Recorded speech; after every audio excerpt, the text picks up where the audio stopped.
Good morning. It's Victoria Seed, and I am coming to you live from the Vesta Approach in Manchester. Good morning. I'm just checking that our microphone, and yeah, we are absolutely fine.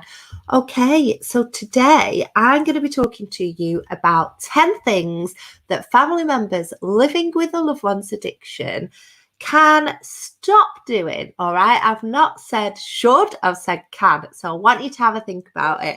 So my role is to help family members, friends and partners who are living with a loved one's drug or alcohol use to reduce stress and live a better life by teaching really effective strategies to cope that I will hold your hand virtually so that you can implement them. Now, I have helped hundreds and hundreds of people into their recovery. I'm a qualified substance misuse practitioner. I've done this work for nearly 2 decades. So you are in safe hands. Now, if you want to go and get a freebie, which is a free download of my 10 top tips to family recovery, head over to vestaapproach.co.uk/freebie. If you're on YouTube, you can click on the button on the video. Okay, let's get going then. If you are watching, please drop a comment in and say hello. Otherwise, drop me a comment after the session, drop me a DM. I'm always happy to help. So, number 1, the first thing that you can do right now, if you choose to do it or work through it with me, is to stop enabling. So what is enabling? Enabling is simply where, in my mind, family members, friends and partners are trying so hard to help their loved one that they unknowingly make it easier for their loved one to use their substance. So what that means is they remove the natural consequences of a loved one's substance use. And that means that your loved one will have no reason to change. Now, this is something I work through a lot in my programs, and I soon, in fact, in the next week, releasing a short program called Stop Enabling and Start Helping, which will help you to work through this. So think about those behaviors. What might be making it easier for them to use a substance? We always treat your loved ones with kindness, compassion and care, but you've got to do that for yourselves as well. So stop enabling. Number 2, focusing on rehab. So there is nothing wrong with rehab at all, but in my experience, family members are often aiming for that as kind of a goal. There are lots of other types of supports that you can access, including services like Help Me Stop, which is a day hub. It's all delivered online. Fantastic. You don't have to go. They have got services within London that you can access, but you can do that online, and you know, it's a phenomenal service. Rehabs are excellent, don't get me wrong, and sometimes that's right for people, but there are lots of other services.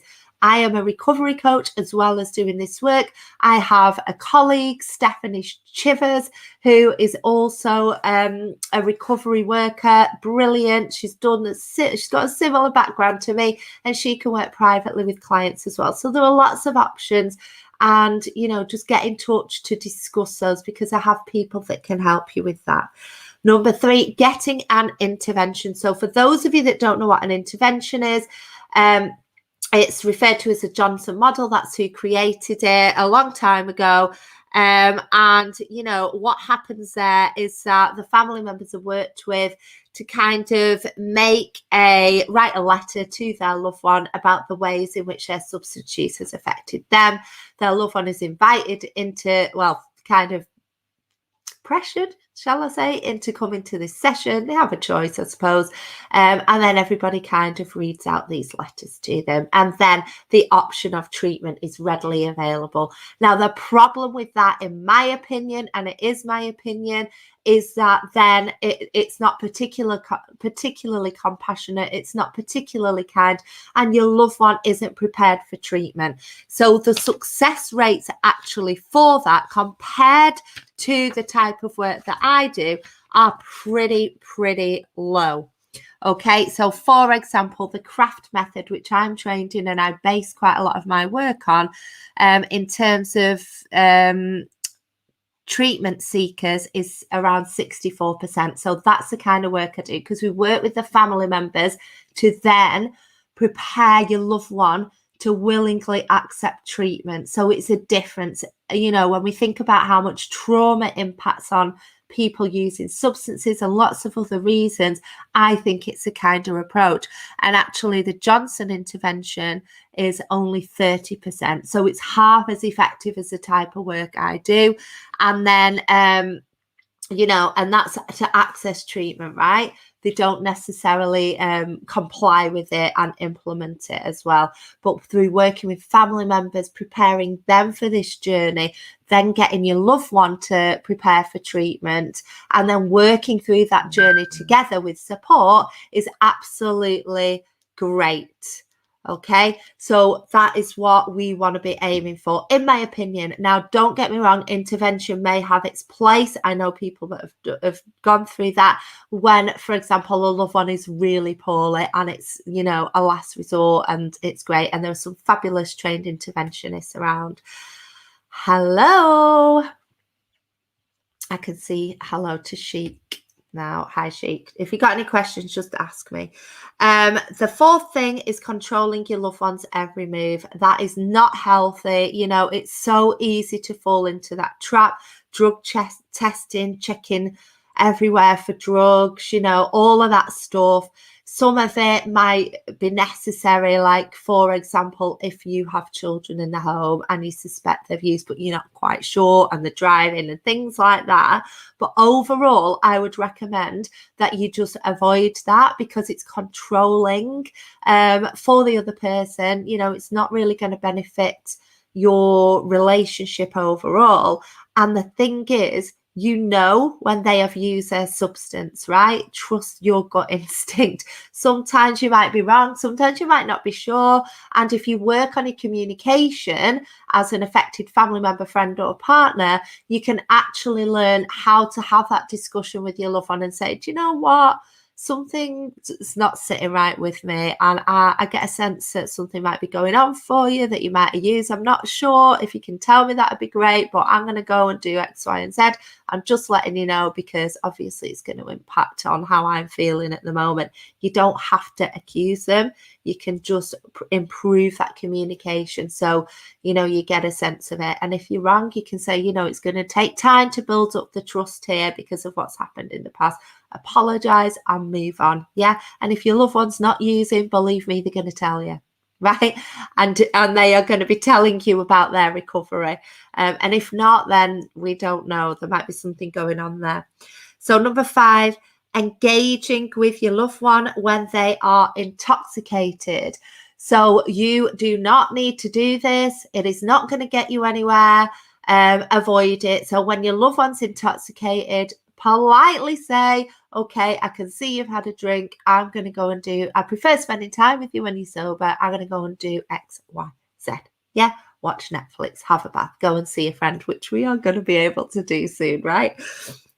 Number 6, drinking and using drugs around them. So please avoid this. You know, if you want your loved one to recover and you are trying to give a message that you want to be around them sober, and then you're cracking open the cans or having a spliff with them because it's convenient for you, it's just not advisable. You know, other practitioners disagree with that. I know I've had some training recently, but personally, in my experience and my opinion, professionally and personally, I would avoid that at all costs.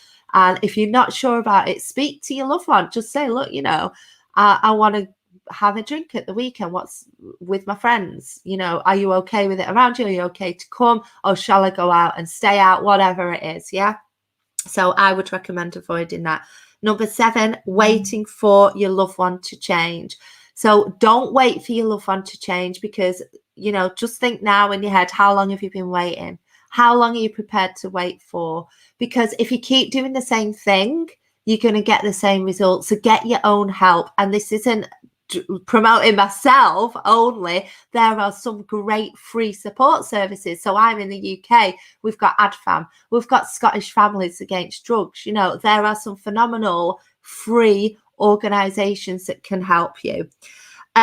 Get your own help. That's the message here. Number 8, working harder than the other person. So if you are working harder than the other person in your recovery, then in their recovery and yours, then something's got to give, right?